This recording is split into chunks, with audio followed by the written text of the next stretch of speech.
Welcome back to The World Over. The president has been accused of lacking compassion during a call to the widow of a fallen U.S. soldier.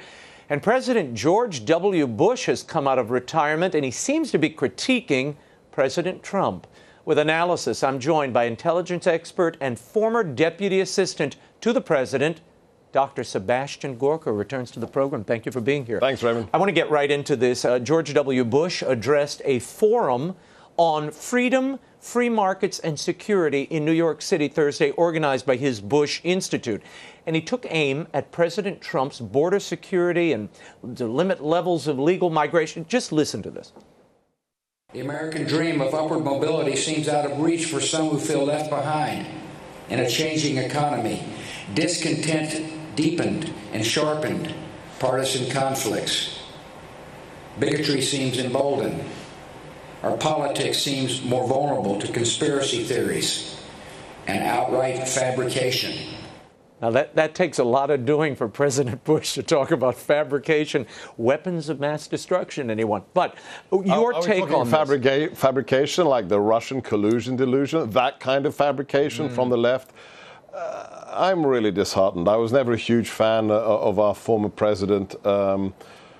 But he seems to be in a competition, in a race with Senator McCain for who can be more irrelevant and who can be more wrong.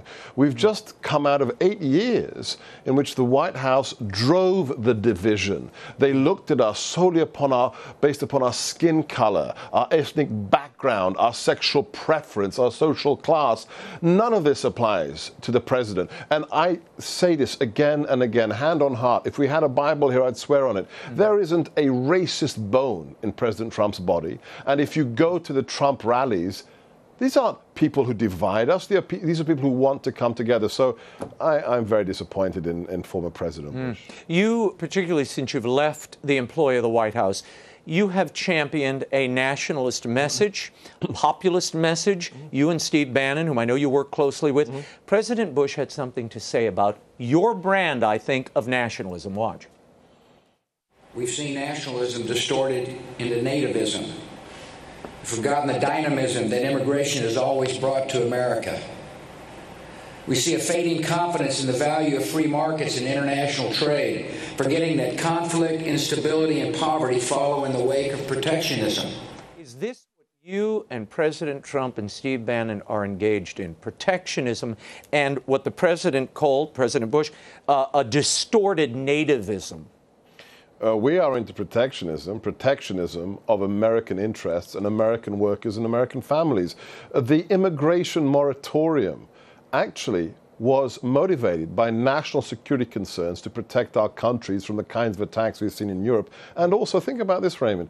We want to protect the most vulnerable members of our society, because if you have hordes of illegal migrants coming in working for cash, who do they affect? Not you, not me, not the white-skinned Catholics living in Northern Virginia or D.C. They attack the bottom earning individuals on the bottom rung of the earnings scale. And this is what we're trying to protect. The president wants you to prosper, whoever you are, whether you voted for him or not. And really, can we spend less time on former presidents? No, I've got to play this one more bite for you, because this is about, it really speaks to what you're talking about, limiting migration and immigration.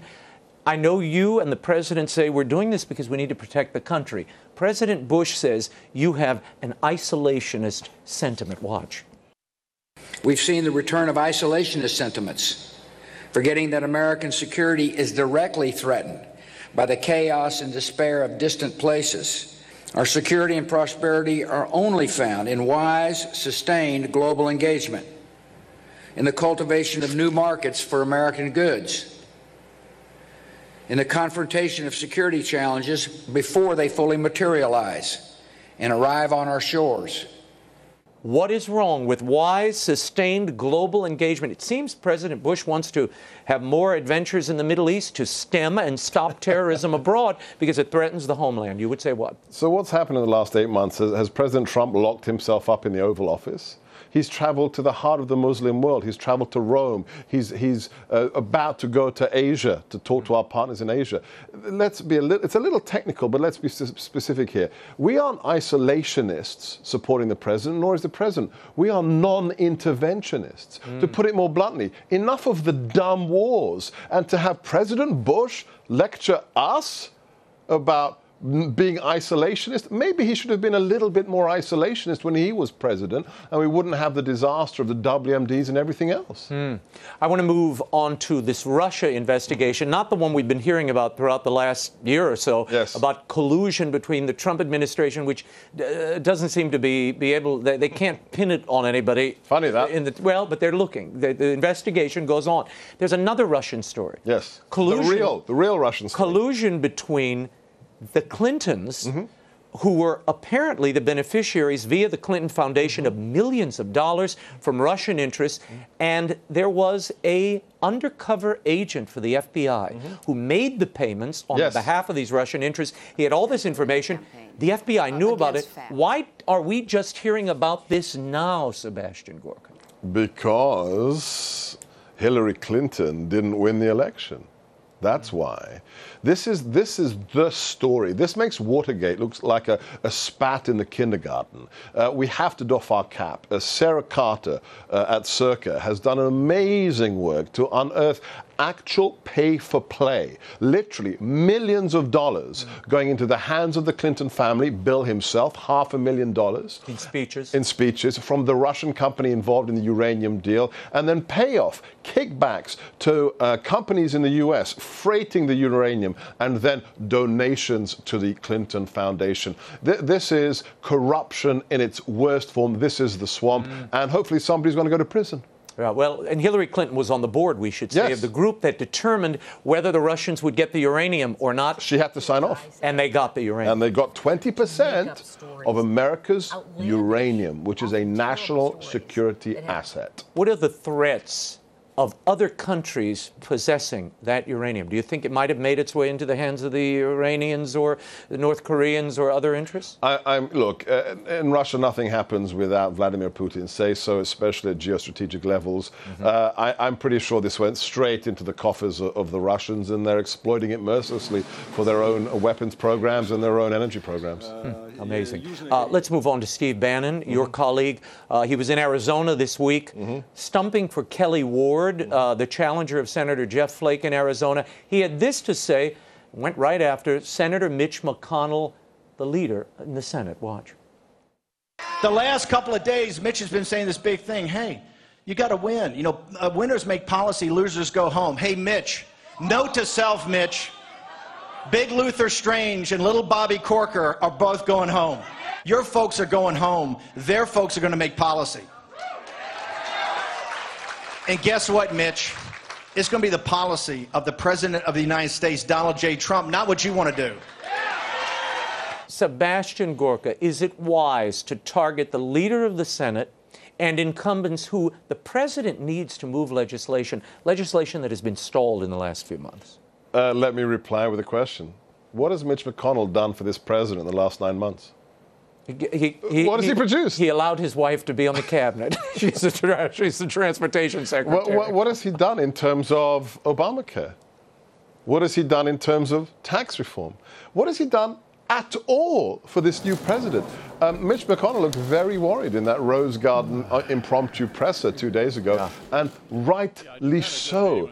November the 8th was about making America great again, not making the GOP great again. Well, the president and Mitch McConnell strained to put on, kind of the odd couple face of unity. He did a good job. And he even said, when asked about what Steve Bannon was doing, he said, well, look, I'm going to back. I don't endorse that entirely. He kind of backed away from what Steve was saying.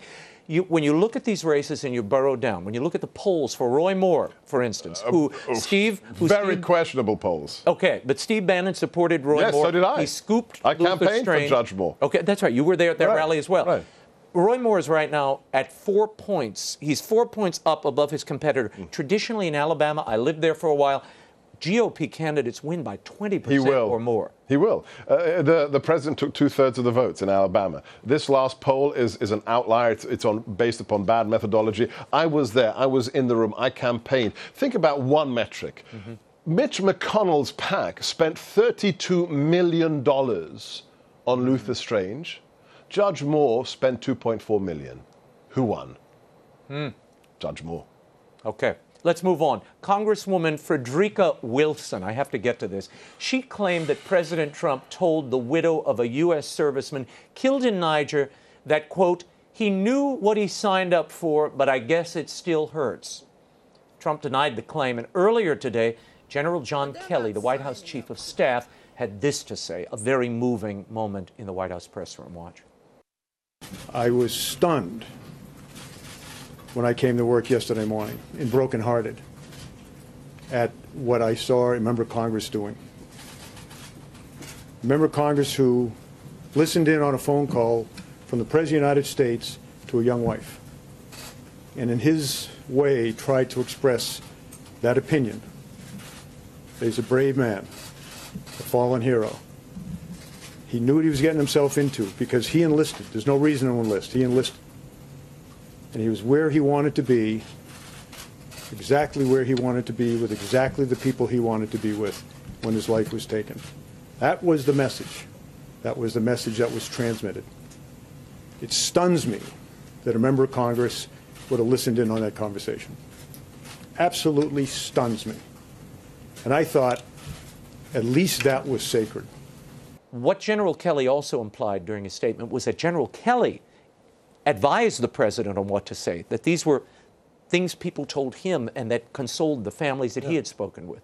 Raymond, I wasn't on that call, but I know exactly what the president said because I have heard him say it dozens of times. I have heard it said by him to 18 Green Berets I brought into the Oval Office. He says every time, your sacrifice, your commitment is all the more astounding and to be revered because you did this voluntarily. You chose this way of life. You weren't a hero by accident because of circumstance. You volunteered. That's what the president said. And that this Congresswoman uses a death of one of our soldiers for her own political profit is disgraceful. But General Kelly was masterful today. He was awesome in the original sense of the word. It was awe-inspiring, and he set the record straight. Very quickly, your thoughts on the media narrative on this, which is the president opened up this can of worms by saying other presidents didn't call our war dead. The narrative, I spoke to several journalists on the left recently, and I asked them one question. I said, so by covering this story the way you have, you are positing the following. You are positing that a serving commander-in-chief rang up a widow or a Gold Star mother and said, ha ha, well, he signed up for it, didn't he? Really? In your soul? That's what you believe the president did? Because if you don't believe it, then that's the most cynical, propagandist approach to journalism possible. And those are your two options. Wow. Why do you think we're hearing so much about the Russian matter, this Russian collusion story that just seems to be a moving target, right? And things like this?